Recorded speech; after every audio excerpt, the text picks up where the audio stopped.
अस्सलाम वालेकुम नाज़रीन, मैं आपका होस्ट हामिद और आप देख रहे हैं इजी मार्केटिंग का यूट्यूब और फेसबुक चैनल।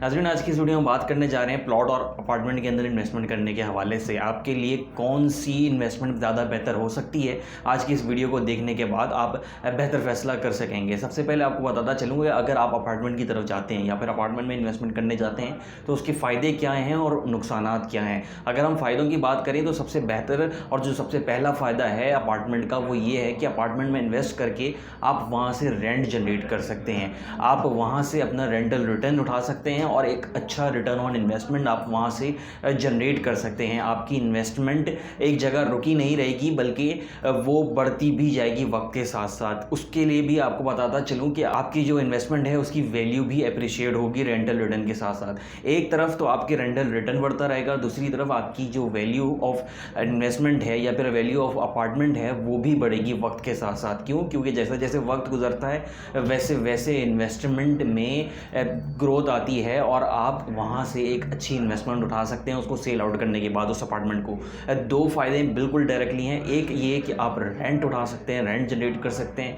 और दूसरा ये कि आप वहाँ से एक अच्छी वैल्यू भी उठा सकते हैं। आपकी जो इन्वेस्टमेंट है वैल्यू बढ़ सकती है, यानी कि एक अच्छा रिटर्न ऑन इन्वेस्टमेंट आपको अपार्टमेंट में इन्वेस्ट करने के बाद मिल सकता है। अपार्टमेंट में इन्वेस्ट करने का एक बहुत बड़ा फ़ायदा ये भी है कि उसकी प्राइसेस लो होती हैं। जैसा कि हम देखते हैं कि हाउसेस की प्राइस बढ़ने के बाद अपार्टमेंट की तरफ लोग मूव इन करना शुरू हो जाते हैं, तो इस मूव इन को देखते हुए अपार्टमेंट की डिमांड भी काफ़ी ज़्यादा है। जो लोग यंग बायर्स हैं वो अपार्टमेंट की तरफ जाते हैं, ना कि घर की तरफ। और साथ ही साथ जो लोग रेंट पर रहना चाहते हैं या फिर रेंट पर रहते हैं जिनके पास अपना घर नहीं है रहने के लिए, वो ज़्यादा तरजीह अपार्टमेंट को देते हैं ना कि घर को। क्योंकि अपार्टमेंट में जो रेंट है वो उनके लिए कॉस्ट इफेक्टिव होता है। एक कम किराए के ऊपर, एक कम रकम के ऊपर उनको अच्छा अपार्टमेंट मिल जाता है, अच्छी लोकेशन में मिल जाता है। तो इस वजह से अपार्टमेंट में काफ़ी ज़्यादा डिमांड है और जब आप अपार्टमेंट ले लेते हैं तो आपको रेंट पे चढ़ाने के लिए ज़्यादा मेहनत नहीं करनी पड़ती। इसी के साथ साथ अगर थोड़े नुकसानात की बात करी जाए अपार्टमेंट की, तो अपार्टमेंट में इन्वेस्ट करना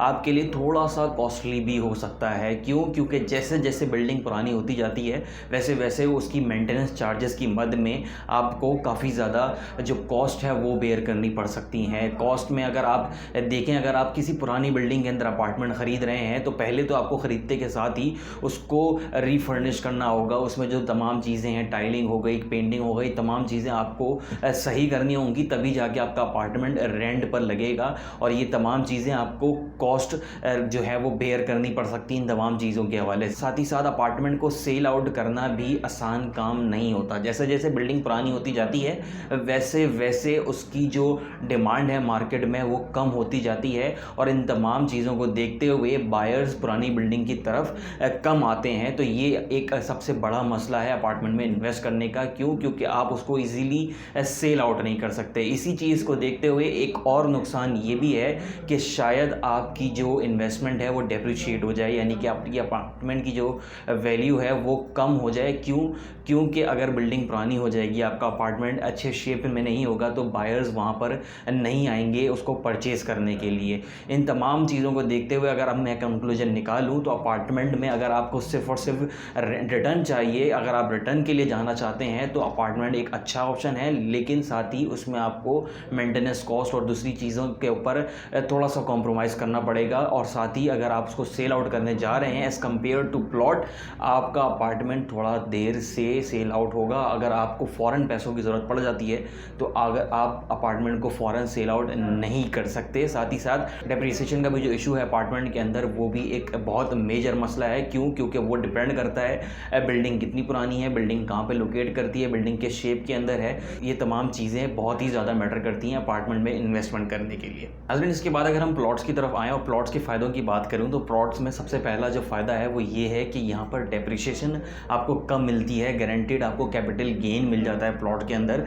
और प्लॉट का सबसे जो मेजर फ़ायदा वो है कि आपका जो लीगल पर्सपेक्टिव है वो क्लियर होता है, यानी कि लीगल पर्सपेक्टिव आपके हाथ में है, आपकी प्रॉपर्टी है, आपकी इन्वेस्टमेंट है, जो प्लॉट का साइज़ है वो तमाम चीज़ें आपके सामने क्लियर होती हैं, ढकी छुपी नहीं होती। क्यों? क्योंकि अपार्टमेंट में हम अक्सर देखते हैं कि बिल्डर आपको कोई और साइज़ बता रहा होता है लेकिन फिज़िकली वो साइज़ नहीं होता। तो इस तरीके से प्लॉट के अंदर नहीं हो सकता। जो प्लॉट जिस साइज़ का आप ले रहे हैं वही आपके पास अवेलेबल होता है, और साथ ही साथ जो लीगल पर्सपेक्टिव है वो आप इदारों से खुद जा कर के क्लियर कर सकते हैं। आपकी जो इन्वेस्टमेंट है वो फिज़िकली अपग्रेड होती है और सिक्योर होती है। साथ ही साथ प्लॉट में आपको ज़्यादा फ्लेक्सिबिलिटी मिल जाती है। फ्लेक्सिबिलिटी से मुराद ये है कि आप जब चाहें अपनी मर्ज़ी की कंस्ट्रक्शन प्लॉट के ऊपर कर सकते हैं, मर्ज़ी का घर बना करके आप वहाँ पर रिहाइश पजीर हो सकते हैं। कोई पूछने वाला आपसे नहीं होता कि आपने 1 कमरे का घर बनाया या फिर 2 कमरे का या फिर 3 कमरे का।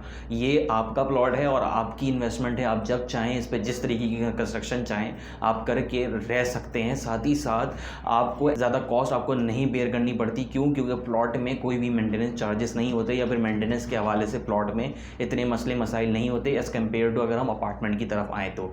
अपार्टमेंट में मैंने आपको बताया कि मेंटेनेंस के काफ़ी ज़्यादा मसले मसाइल होते हैं, लेकिन प्लॉट के अंदर मेंटेनेंस का जो सिलसिला है वो नहीं होता। इसके बाद अगर हम प्लॉट के नुकसानात की तरफ आएँ तो प्लॉट में सबसे मेजर मसला ये है कि आप वहाँ से फ़ौरन इनकम अपनी जनरेट नहीं कर सकते। ऐसा जैसा कि आप अपार्टमेंट को रेंट पर दे करके अपनी इनकम जनरेट कर सकते हैं, वैसा प्लॉट के अंदर नहीं हो सकता। अगर साथ ही साथ अगर आप रिहाइश इख्तियार करना चाहते हैं तो आपको कंस्ट्रक्शन कॉस्ट अदा करनी पड़ेगी, जो एक भारी रकम की शक्ल में आपको अदा करनी पड़ सकती है। साथ ही साथ प्लॉट में आपके पास जो लोन्स की फैसिलिटीज़ हैं वो कम होती हैं।